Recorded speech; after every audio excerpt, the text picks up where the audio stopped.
کیسے ہیں آپ سب؟ اللہم صلی وسلم مبارک علی سیدنا محمد وعلی آل محمد۔ پاکستان کی تاریخ کا شاید سب سے بڑے اہم کیسوں میں سے ایک کیس، میں تو پاکستان کی تاریخ کا سب سے اہم کیس عمران خان صاحب کے کیس کو کہتا ہوں۔ وہ اس سے بھی زیادہ اہم ہے کیونکہ 6 ججز کا جو کیس ہے، جو ان کا لیٹر ہے جس پہ آج سپریم کورٹ کے محترم جج صاحبان کا سو موٹو نوٹس چل رہا ہے، ہیئرنگ چل رہی ہے، اگر عمران خان صاحب وہ مضبوط سٹینڈ نہ لیتے پاکستان کی عزت، پاکستان کی غیرت، پاکستان کی سلامتی کو بچانے کے لیے، ہو سکتا ہے کہ اس لیول کا تھریٹ نہ آتا ہائی کورٹ کے محترم جج صاحبان کو۔ تو عمران خان صاحب کا کیس پاکستان کی تاریخ کا سب سے بڑا کیس ہے بھٹو صاحب کے کیس کے بعد۔ لیکن یہ کیس بھی بہت اہم ہے کیونکہ اس کیس نے فیصلہ کرنا ہے کہ ہم نے جناح کے پاکستان میں آئندہ رہنا ہے یا ہم نے ایک جنگل میں رہنا ہے، ایک ایسے جنگل میں جہاں بس ایک بادشاہ ہوگا اور جو مرضی ہو وہ کرو، جس کی لاٹھی اس کی بھینس، یا پھر ہم اس آدمی کے پاکستان میں رہیں جس نے اس قلم کی طاقت سے پاکستان بنایا تھا۔ میرا اشارہ بابائے قوم محمد علی جناح صاحب کی طرف ہے، جو خود ایک بیرسٹر، خود ایک وکیل تھے، خود ایک قانون دان تھے، کانسٹیٹیوشنلسٹ تھے۔ میرے دوستو، 6 ججز کا یہ لیٹر، یہ ہمارے معاشرے کا، ہمارے ملک کے نظام کے چلنے کا اور ہماری اخلاقی اور ہماری معاشرتی پستیوں کی داستان ہے اور ایک پوسٹ مارٹم ہے کہ وہ ملک جو بنا آئین کی بالادستی کے لیے، انصاف کے لیے، اور وہ امت، اور میں امید رکھتا ہوں کہ آپ کی توجہ میرے ساتھ ہے، وہ امت جس کے دامن میں امیر المومنین حضرت عمر فاروق رضی اللہ تعالیٰ عنہ کا وہ عظیم فعل ہے کہ جب وہ قاضی قضات کی عدالت میں پیش ہوئے اور کھڑے ہوئے، اتنی عظیم ہستیاں جنہوں نے عزت کا معیار دیا اور بتایا کہ آپ نے چاہے جتنا بھی اختلاف ہو، ایک جج کا، ایک قاضی کا کتنا احترام ہے۔ لیکن افسوس کی بات ہے کہ جنہوں نے اس ملک میں انصاف دینا تھا ان کے ساتھ کیا ہوا؟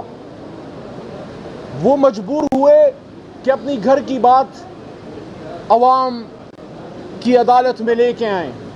اصل میں تو یہ جو 6 ججز کا لیٹر سپریم جوڈیشل کونسل کو لکھا گیا تھا، اصل میں تو یہ عوام کی عدالت میں آیا ہے، کیونکہ اگر اندرونی طور پہ یہ حل ہوتا تو ہو جاتا۔ عوام کی عدالت میں جب آیا تو پھر اس کے بعد سپریم کورٹ آف پاکستان نے جب سو موٹو نوٹس لیا تو پوری قوم کے کان کھڑے ہو گئے کہ یہ ہو کیا رہا ہے۔ جہاں ہم انصاف لینے جاتے ہیں تو انصاف دینے والوں کی حالت ہے کہ آج ان کو انصاف چاہیے۔ پہلی بات، پاکستان تحریک انصاف بطور جماعت اور ہم سب بطور سیاسی کارکن اور وکیل، ہر وہ پاکستانی جو پاکستان میں انصاف کی بالادستی پہ یقین رکھتا ہے، میں اپنی سپریم کورٹ کو اور اس کے محترم جج صاحبان کو اور چیف جسٹس صاحب کو یہ یقین دلانا چاہتا ہوں کہ آپ مضبوط فیصلہ کیجئے، ہم سب آپ کے ساتھ ہیں۔ ملک، ریاست، پہلے اس بات کی اصلاح ہو جائے، ریاست کوئی ادارہ نہیں، ہم سب ریاست ہیں۔ کوئی ادارہ یہ کلیم نہ کرے کہ وہ ریاست ہے، ہم سب ریاست ہیں، اور ریاست کی بنیادی اکائیاں ہیں، جوڈیشری ہے، پارلیمان ہے اور انتظامیہ ہے، حکومت ہے،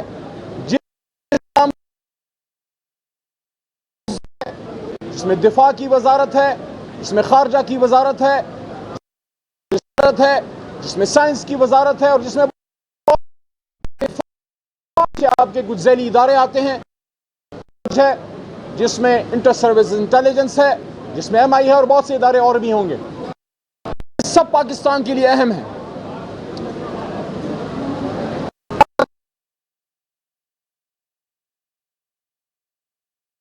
کوئی محب وطن پاکستانی یہ بھی نہیں سوچ سکتا کہ انٹر سروسز انٹیلیجنس نہ رہے اور پاکستان چلتا رہے، یا پاک فوج نہ رہے اور پاکستان چلتا رہے۔ یہ سب پاکستان کی لازم و ملزوم ہے۔ باہر سے ایگریشن ہوگی تو فوج کھڑی ہوگی، پیچھے قوم کھڑی ہے۔ اندر کا دشمن سازشیں بنے گا، دہشت گردی کرے گا، خدا نخواستہ بین الاقوامی سطح پہ ہمارے خلاف، ہمارے اندر کے لوگوں کو خدا نخواستہ یوز کرے گا۔ جو سازشیں کرے گا اس کے خلاف ISI سیسا پلائی ہوئی دیوار کی طرح کھڑی ہوگی، قوم ساتھ کھڑی ہے۔ اسی طرح اگر عدلیہ نہ رہے تو قوم کہاں جائے؟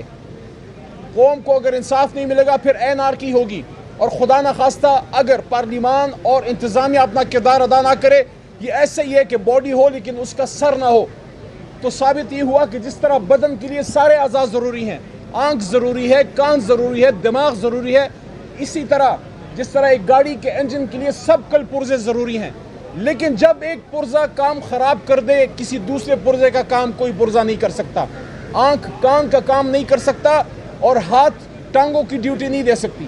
اسی طرح جب ایک ادارہ اپنے حدود سے تجاوز کرے گا آپ کا سسٹم ڈس بیلنس ہوگا، اس میں نقصان ہوگا، اور یہی ہوگا جو 6 ججز صاحبان نے آپ کو پوسٹ مارٹم کر کے دے دیا ہے کہ یہ آپ کی پوسٹ مارٹم رپورٹ ہے، یہ آپ کی ایکس رے رپورٹ ہے، عمل کرنا ہے، ملک کو ٹھیک کرنا ہے تو کر لو، نہیں ہے ویسے چل تو ویسے بھی رہا ہے۔ اب ادارے بذات خود کچھ نہیں ہوتے، ادارے انسانوں سے بنتے ہیں، لیکن انسانوں کا عمل اداروں کی عزت بڑھاتا ہے یا کم کرتا ہے؟ اگر کوئی شخص اس جوڈیشری میں جس کے ہم پروٹیکٹرز ہیں بطور وکیل، میں پہلے وکیل تھا اس کے بعد سیاسی کارکن بنا ہوں، میرے ساتھ عامر ڈوگر صاحب چیف وپ کھڑے ہیں، یہ نسل در نسل سیاست میں ہیں، ان کے والد محترم بھی انہی پارلیمانوں میں رہے، یہ بچے تھے جو والد صاحب کے ساتھ، یہ کوئی نئی بات نہیں ہے ان کے لیے، لیکن ہم پہلے اس آئین کے پروٹیکٹر ہیں بطور وکیل، پھر سیاسی کارکن ہیں۔ لیکن اگر اس جوڈیشری میں جسٹس کارنیلیس بھی رہے ہیں، لیکن یہاں کچھ جسٹس منیر صاحبان اللہ سب کی مغفرت فرمائے وہ بھی رہے ہیں، تو کیا کسی غلط جج کے کسی عمل کی وجہ سے جوڈیشری کو بدنام کیا جائے؟ اسی طرح ہم یہ بھی کہتے ہیں اگر حساس ادارے میں سے لوگوں نے تجاوز کیا ہے تو ہم حساس ادارے کا نہیں لیکن ان لوگوں کا احتساب ہونا چاہیے جن کی وجہ سے ان اداروں پہ حرف آتا ہے۔ اس لیے عمران خان صاحب کا یہ مضبوط سٹینڈ ہے، وہ جیل میں اس لیے نہیں بیٹھا کہ اس کو صرف اپنے لیے وزارت عظمیٰ چاہیے، عمران خان آپ سب کے لیے بیٹھا ہے کہ آئین کی بالادستی ہوگی، جس طرح سپریم کورٹ کے ماتھے پہ لکھا ہے، اندر بھی لکھا ہے کہ فَحْكُمْ بَيْنَ النَّاسِ بِالْعَدْلِ، کہ لوگوں کے بیچ آپ فیصلہ کرو عدل کے ساتھ، اور پارلیمان کے ماتھے پہ لکھا ہے کہ لا الہ الا اللہ محمد رسول اللہ۔ تو اس کے لیے عمران خان کھڑے ہیں۔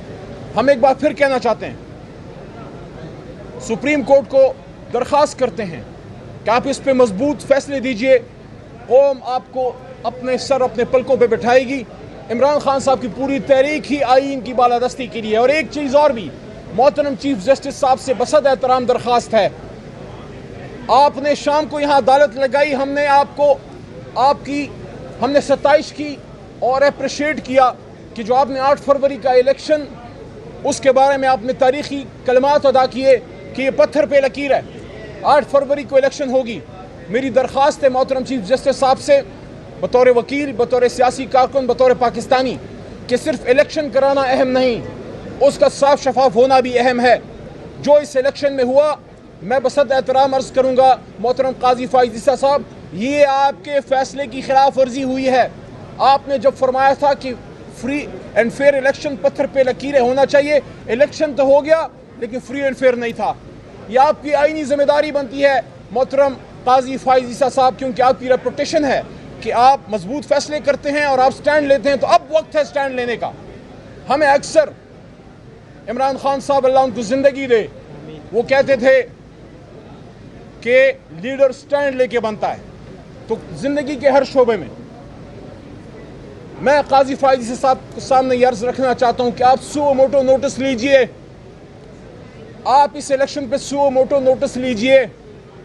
میں اپنی پارٹی کی قیادت سے بھی درخواست کروں گا، اور میں نے یہ مدعا رکھا ہے، اور آج ہماری کور کمیٹی کی میٹنگ میں دوبارہ یہ مدعا رکھوں گا کہ پارٹی 184(3) میں یہاں آئے اور سپریم کورٹ کو درخواست کرے، اور ہم کریں گے انشاءاللہ کہ سپریم کورٹ اس الیکشن پہ سو موٹو نوٹس لے کے اسی طرح جس طرح 2014 میں 4 حلقوں پہ جوڈیشل کمیشن بنا تھا، کیونکہ سپریم کورٹ ایڈجوڈیکیٹو فورم بھی ہے اور انکوزیٹورل بھی ہے. تو جس طرح آپ نے آج سے 10 سال پہلے ایک جوڈیشل کمیشن بنایا اور اس نے انویسٹیگیٹ کیا اس الیکشن کو، جہاں بات صرف 4 حلقوں کی تھی، یہاں بات 250 حلقوں کی ہے، اور یہاں بات سپریم کورٹ کے فیصلے کے خلاف جانی کی ہے. کیونکہ میری بات آئینی ہوگی، میری بات غیر جذباتی ہے، میری بات بہت سمجھ بوجھ سے اپنی طرف سے یہ بات کر رہا ہوں کہ آرٹیکل 190 کے تحت، امید ہے آپ کی توجہ اب بھی میرے ساتھ ہوگی 1 منٹ اور، آرٹیکل 190 کے تحت اور آئین کی بنیادی شقوں کے تحت پاکستان کا ہر ادارہ، چاہے وہ سول آرم فورسز ہو، حساس ادارہ ہو، سویلین گورنمنٹ ہو، کوئی بھی ادارہ ہو، سپریم کورٹ کے فیصلے کی سپورٹ میں اس کے پیچھے کھڑے ہوں گے. جب سپریم کورٹ نے آزاد شفاف الیکشن کا حکم دیا، کس قانون کے تحت، کس آئین کے تحت اس فیصلے کو ایگزاسٹ نہیں ہونے دیا گیا، لیٹر اینڈ اسپرٹ میں امپلیمنٹ نہیں ہونے دیا گیا. جب کمشنر راول پنڈی نے وہ باتیں کی، کیا وہ اپنے آپ سے بول رہا تھا؟ جب لوگوں کے ہاتھوں سے کاغذات چھینے گئے، وہ کس قانون کے تحت؟ جب لوگوں کو اغوا کیا گیا، وہ کس قانون کے تحت؟ میری جماعت کا opposition leader Omar Ayub campaign نہیں کر سکا، مردان کے میرے لیڈر عاطف خان صاحب کیمپین نہیں کر سکے. میرے دائیں طرف عامر ڈوگر صاحب ہیں، ان سے پوچھئے کتنے مہینے کیمپین کی، آخری ہفتہ ایک نکلے ہوں گے. میں ہمیشہ مہینہ ایک کیمپین کرتا تھا، صرف 14-15 دن میں نکل سکا اپنے مردان میں.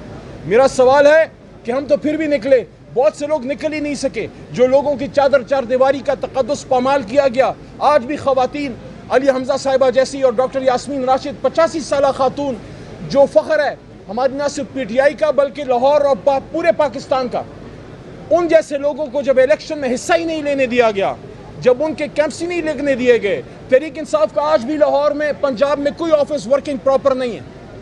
تحریک انصاف جو ملک کی سب سے بڑی جماعت ہے، چیف جسٹس صاحب، ہمیں آفس نہیں کھولنے دیا جا رہا، ہم جلسہ نہیں کر سکتے، ہم پیسفل پروٹیسٹ نہیں کر سکتے. تو یہ کس نے آپ کے فیصلے کی خلاف ورزی کی ہے؟ اس لیے درخواست ہے آپ سو موٹو نوٹس لیں.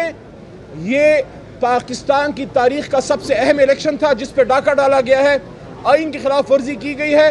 کیونکہ صرف الیکشن کرانا اہم نہیں ہے، فری اینڈ فیئر الیکشن کرانا اہم ہے. اور آخری بات، حکومت کی طرف سے مذاکرات کی بات ہو رہی ہے. ہم جمہوری لوگ ہیں، عامر بھائی ہمیشہ پالیٹکس کی بات کرتے ہیں، سیاسی ایشوز پہ ان کی بڑی نظر ہے. ہم سب چاہتے ہیں کہ ان مسائل کا حل سیاسی انداز میں نکلے. ہم مذاکرات صرف سیاسی فورسز سے کریں گے، یہ کلیئر ہو جائے. آئین کے پیرامیٹر کے اندر پارلیمنٹ میں انشاءاللہ اگر کوئی مس انڈرسٹینڈنگ اسٹیبلشمنٹ سے ہے وہ دور ہو سکتی ہے، لیکن مذاکرات صرف اور صرف سیاسی فورس سے جو آئین کے اندر ہے. لیکن نقطہ یہ ہے کہ آپ نے مذاکرات صرف وقت پاس کرنے کے لیے اور اپنے آپ کو لیجیٹیمیسی دینے کے لیے کرانے ہیں، یا آپ نے مذاکرات اس لیے کرنے ہیں کہ ملک کے مسائل کا حل نکلے. آخری بات، اگر حکومت مذاکرات میں سنجیدہ ہے تو پہلے عمران خان صاحب کو رہا کیا جائے، ان کی رہائی کے لیے بنیادی اور ٹھوس اقدامات لیے جائیں، اور ساتھ ساتھ باقی اسیران کی رہائی اور مینڈیٹ کی واپسی کا روڈ میپ. اگر آپ یہ سٹیپس لیتے ہیں تو ہم یہ سمجھیں گے کہ جو آفر زرداری صاحب کی طرف سے آئی یا رانا ثناء اللہ صاحب کی طرف سے آئی یا اور نون لیگ کے یا پیپلز پارٹی کے محترم لیڈران کی طرف سے آئی ہے، وہ صرف آفر نہیں ہے، وہ عمل کے لیے ہے. کیونکہ بظاہر تو ایسا لگ رہا ہے کہ آپ صرف بات کر رہے ہیں، اس کے پیچھے عمل نہیں ہے. اور یہ بھی سوال ہے کہ جو مذاکرات کی آفر آپ کر رہے ہیں، کیا حکومت با اختیار ہے اپنے فیصلے امپلیمنٹ کرانے میں؟ اور اگر آپ مذاکرات کی بات کر رہے ہیں تو ماحول تو بنائیں. میں صرف ایک سیاسی کارکن یا ایم این اے نہیں، عمران خان کی جماعت کا، تحریک انصاف کا ایک وکیل بھی ہوں ان محترم عدالتوں کا، ہائی کورٹ کے لیول تک. کل مجھے اپنے لیڈر سے ملنے تک نہیں دیا گیا، ہم وکلا بیٹھے رہے. اگر آپ مذاکرات چاہتے ہیں، معاملات کو حل کرنا چاہتے ہیں، آپ نے عمران خان صاحب کو، آخری بات، آپ نے عمران خان صاحب کو ایسے رکھا ہوا ہے اڈیالہ میں جیسے اڈیالہ نہ ہوا گوانٹانامو بے ہو گیا. کیا اڈیالہ پہ آئین پاکستان کا عمل درآمد نہیں ہے؟ اگر آپ چاہتے ہیں کہ مذاکرات کامیاب ہوں تو آپ کا عمل ثابت کرے گا، آپ کا گفتار ثابت کرے گا کہ آپ کتنا کوئی فیوریبل ماحول بناتے ہیں. بہت شکریہ. عامر ڈوگر صاحب ایک 2 منٹ بات کریں. جی آج سپریم کورٹ نے یہ سوال اٹھایا تھا کہ اگر مبینہ مداخلت ہو رہی ہے فیصلہ دھرنا کیس کے بعد، اس حوالے سے پارلیمنٹ نے لیجسلیشن کیوں نہیں کیا؟ تو کیا آپ کیس اطلاع لے کر این این اے یا آپ کی پارٹی آئی ایس آئی کی اور ایم آئی کی مبینہ مداخلت کے خلاف مداخلت کے متعلق اس کا راستہ روکنے کے لیے کوئی لیجسلیشن میں پہل کرنے کو تیار ہے؟ جتنے معاملات ہیں پہلے ہی آپ کے پاس آئین میں بہت اختیار ہے، بات عمل کرنے کی ہے. وہ کہتے ہیں نا کہ واک دا ٹاک، جو بات کرتے ہیں وہ قرآن میں بھی ہے کہ تأمرون الناس بالبر وتنسون انفسکم وانتم تتلون الکتاب افلا تعقلون. آپ جو اچھی بات کرتے ہیں اس پہ عمل کیوں نہیں کرتے؟ آپ تو قرآن پڑھتے ہیں، عقل سے کام کیوں نہیں لیتے؟ جو آلریڈی موجود قوانین ہیں اس پہ عمل ہو سکتا ہے، اس سے معاملات ٹھیک ہو سکتے ہیں، لیکن اگر ادارہ جاتی ریفارم کے لیے قانون سازی کی ضرورت ہے، معاملات کو ٹھیک کرنے کے لیے مزید قانون سازی کی ضرورت ہے، تو پارلیمنٹ کا کام ہی قانون سازی ہے. اور پاکستان کے معاملات کو ٹھیک کرنے کے لیے ہم ہر وہ قانون سازی کریں گے جس سے معاملات بہتر ہوں. علی محمد خان صاحب، آپ کیا ایسے مذاکرات چاہتے ہیں جس میں سیاسی فورسز، حکومت اور اسٹیبلشمنٹ بھی ساتھ بیٹھی ہو، یا صرف سیاسی جماعتیں ہوں؟ سیاسی جماعتیں بیٹھیں، جہاں اسٹیبلشمنٹ کی ضرورت ہوگی ان سے رابطہ کا کام حکومت کا ہے، کیونکہ اسٹیبلشمنٹ یعنی فوج اور باقی ذیلی ادارے ڈیفنس منسٹری کے تحت آتے ہیں، وہ حکومت کا کام ہے، اپوزیشن کا نہیں. اچھا علی محمد صاحب، یہ بتائیے گا آپ کو مذاکرات میں آفر آئی ہے نہیں، اب ضرورت یا پھر نون لیگ سے مذاکرات؟ کوئی نہیں میرا بھائی. میرے خیال میں تمام فورسز کو سر جوڑ کے بیٹھنا چاہیے. سوال کیا گیا کہ کیا صرف نون لیگ سے مذاکرات ہوں گے؟ پیپلز پارٹی بیچ میں سے نہ نکلے. پیپلز پارٹی کھاتی بیچ میں ہے اور بیٹھتی سائڈ پہ ہے. میں ان کو کہنا چاہتا ہوں جو 16 مہینے کا آپ نے کیا تھا وہ آپ نے مل کے ہی پاکستان کی تباہی کی ہے، تو ٹھیک کرنے میں بھی اپنا پورا حصہ ڈالیں.